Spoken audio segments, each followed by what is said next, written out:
Jordan, after good start to the season defensively, maybe a month of struggles, all of a sudden back in form. Pinpoint why you guys were better this past week. Well, I think anytime that you get a little bit into your depth, depending on what that depth looks like, or our depth happens to be young at some key areas, and so the only teacher for youth and depth that is young is time and reps and being able to play, and so I think that's probably the biggest thing is the more they play, the more the game slows down, and so I think that's the biggest thing, just experience. The more experience they get, the better they play, just like as you go throughout your career, and so I think that's probably the biggest thing. I had to go back to some fundamentals, which you usually at some point in the middle, toward the middle end of the season, you always have to do. And everybody always I got asked last week about tackling, and that's always the hardest one. How do you, when you're into your depth, how do you practice? You have to be creative with how you practice that. And so we changed up some things that we were doing. You can't go out there and go full speed with with your ones or your twos that now become your ones and just beat the crap out of them for 2 days. You can't do that, but you got to be creative with how you do it. And so we had some good thoughts from our coaches and guys talked around college football, and so we were able to improve on those things, and that's probably the biggest thing. When you start putting down a list of the hardest things to do today in college football, shutouts is right up there. And you guys were really close to getting one. What you got to be happy with that, first of all, with your guys. But what did you tell them? What was the message when they got that late one? No, I mean you can let your pride or ego or whatever you want to say get in the way, or you can understand that there's guys out there that need to get reps. You need to get reps off of other guys in the situation, and so you just hope that anybody in that situation, when their number's called, they perform. And we actually, the touchdown play, we actually worked that play a ton, but never in that formation, in that field zone against that coverage. And so they really kind of had us there. We worked it kind of. They had been an out in the field play for them, and so we wasn't trying to really scheme that up. I'd like for the kids that had a shutout, but at the end of the day, I'm not about to play starters with 6 minutes to go up 37 points. I mean, they tried a 50-yard field goal really when the game was out of hand anyway to avoid the shutout. So, right. Yeah. I mean, so that speaks well to what your kids did defensively. Yeah, I mean they did. They played hard. Number one, played fundamentally as good as we probably have all year. Played with a lot of energy. I thought our crowd was great. Thought our stadium was great. They fed off of it, and they come out on fire, and they never look back. And credit to them and all of our coaches for getting them into that point. And so I was really, really proud of them. Like I said, I'd like to have the shutout, but common sense and what's ahead takes over. One more here. You mentioned the depth. Is that the biggest lesson that you guys learned when you got into this league?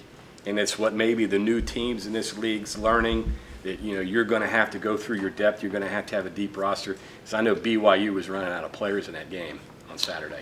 Yeah, I mean, I think everybody, and not trying to go on the state of college football rant, but I mean, you look at it like everything funnels up, and if I look at it, and always people want to compare the NFL model. There's a reason there's only 32 teams and they dress 43 or whatever it is, 53 roster spots.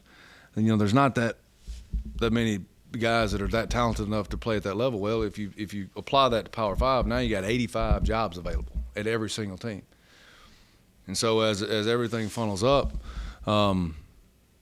to the from the bottom to the mid to the top of college football, that's where here's an example, and I won't say the school. We recruit a portal linebacker in this cycle, right? And if you fast forward it to the situation, here's a kid who's coming from a small level of ball, all right, would have ended up more than likely being a significant contributor here, okay, and maybe even a starter. Who knows?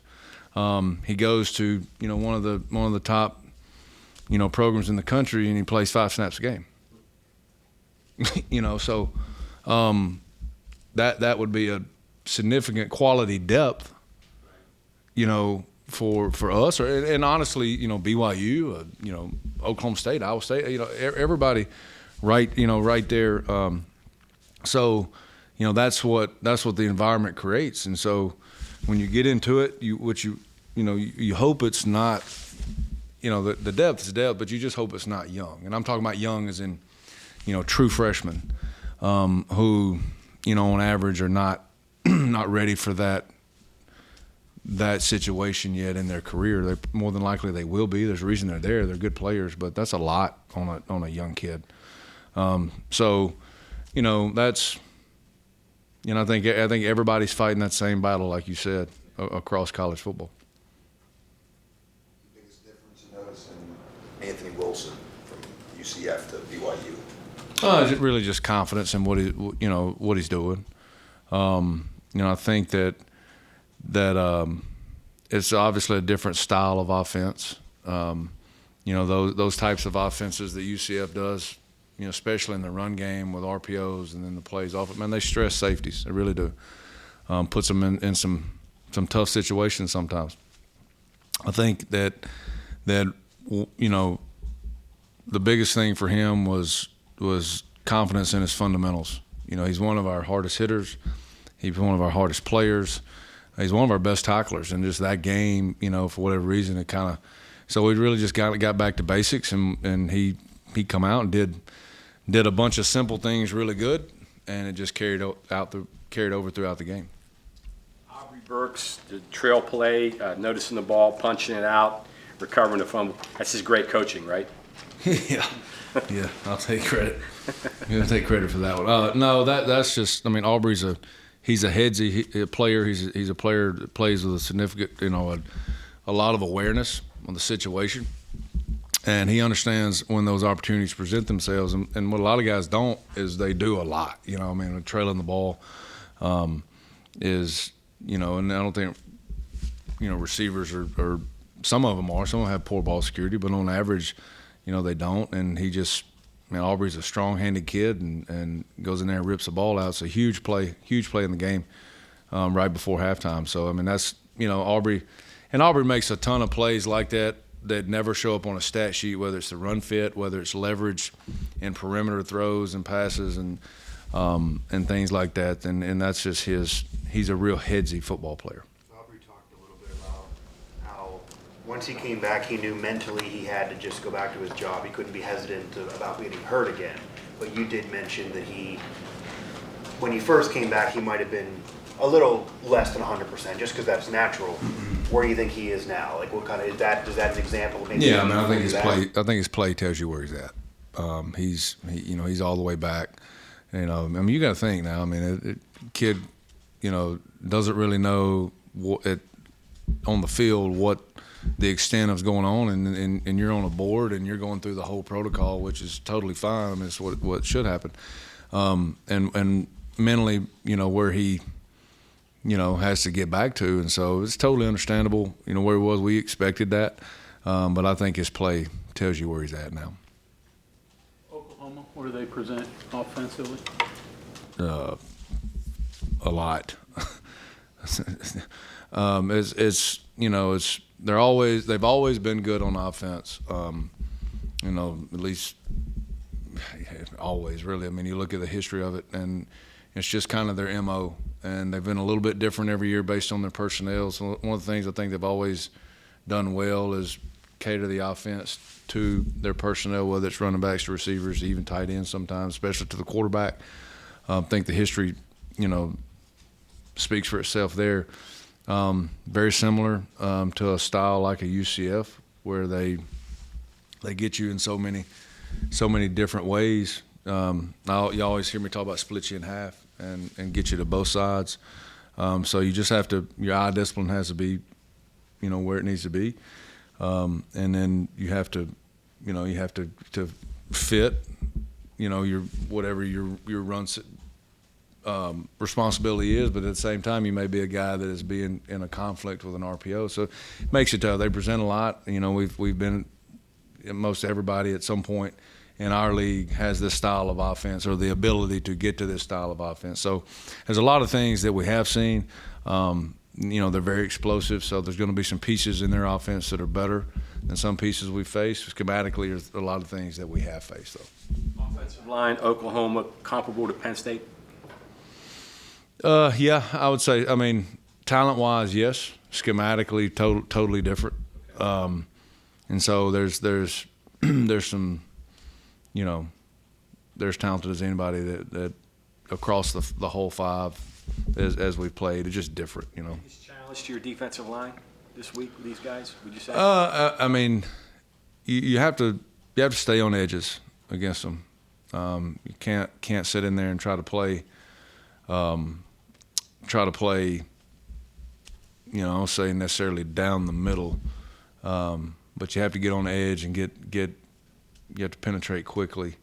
Otherwise, they kind of, what they try to do a lot of times is kind of collect you, and they're really big, which that allows that a little bit easier to do. So you just have to do, again, like I talked about with Anthony, he had a lot of simple things really, really well, and they make you do it, and then that's what makes it hard. You haven't mentioned the quarterback yet. Sorry? Haven't mentioned the quarterback yet. Oh, I mean, I don't think I have to. I think his play speaks for itself. I mean, he's been in that system all the way back to when he was at UCF. His numbers, his play, his video, his stats, all of it kind of speaks for itself. I mean, he makes them go. He with his feet and his arm presents some different things because he can RPO the defense as a left-hander from any point on the field, any side, any hash. And so it just keeps you straight up honest in what you're trying to do coverage-wise. So, yeah, I mean, his play, he's one of the better ones we've seen. Is it fair to say if you were going to manufacture some depth, then it was going to have to be like through Caden, doing what you're doing with Jacoby, and I guess getting Austin Cave back too? Like there weren't a lot of buttons you could push, and those are three of them, and a little bit can make a difference there. Say that one more time, Mike. Yeah, it doesn't seem like you had a lot of options to create depth on defense, but getting Caden to play, Austin Cave back a little bit, using Jacoby as a corner to move Malachi. That's I don't know if that's the most you could do, but it's probably close. But little things, but making as big of a difference for depth as you could. Yeah, I mean, you're always you just go off of play counts, and you kind of have an idea through whether it's the 2 or 3 years into a career, or maybe it's a couple games into the season, kind of where you need to be with your starters, play count wise. And so, any situation where you can, whatever whoever the depth is that you can use, 10 plays is great, 5 plays is great, 15 plays is great. Anything that you can, where you can get those reps, and it may be in special teams too, and get those full speed reps, especially cover teams. Off of those guys, it obviously helps, and especially in our situation, we have been at linebacker to be able to get those guys in. I mean, it's a tremendous help, especially down the stretch. And when you're going to play, majority of your games are going to be decided in the last quarter, and probably less than around one score probably most of the time. So it helps. Linebackers you got back, Austin Cave got some snaps this past week. So where is he? How much does it help just to get another body in that you can utilize at linebacker? Yeah, I mean it helps a lot. I mean, anytime that you've been out as long as he has. I mean, there's some rust to knock off. There's just simple things, seeing his keys, fitting where he's supposed to, getting to his landmark and his drop where he's supposed to. The practice is practice, but until that, you get full speed, like you're going to have some rust there. But it helps a lot to get him back. And like I said, those, whether it's, 5, 10, 50, whatever the reps are, it doesn't hurt at all. You guys have been kind of a streaky defense. There was a 4-game stretch where you were dominant. in a 2-game stretch where you struggled a little bit, and now you've kind of got it turned again. How did you get it turned, and what's different from that stretch where you were struggling? And I think, like I said about the depth, it's experience for those guys. And I think that going back to that time frame when we were, I mean, it's really overall for the whole group, it was focus and finish. We had opportunities in both the games where we didn't play up to our standard to finish and win the game, and we didn't do it. And I think it was understanding that all those plays matter in our league, and it doesn't matter who, what time, where, when, the day of the week. It just doesn't matter. And so I think that was probably the biggest thing. And we just let some simple things, kind of go to the wayside that we work all the time. But you just have to, you got to stay focused, and you have to continue to improve as the season goes. It's always the hardest thing to do. And I said this during that time frame, is you got to learn you got to handle success. Handling success is harder than handling failure. It's easy to handle failure if you're a competitor. You get beat, you come back, you regroup. But when you have success, can you essentially regroup and continue to improve? And that's the hardest thing. And now we've come back and kind of bounced back. I mean, that kind of shows you. So, especially when you start playing young guys, it's about the growth of those guys as they go throughout the season. They understand that. You hope they do sooner or later, but that's probably the biggest things. Okay, thanks, Coach. Thank you.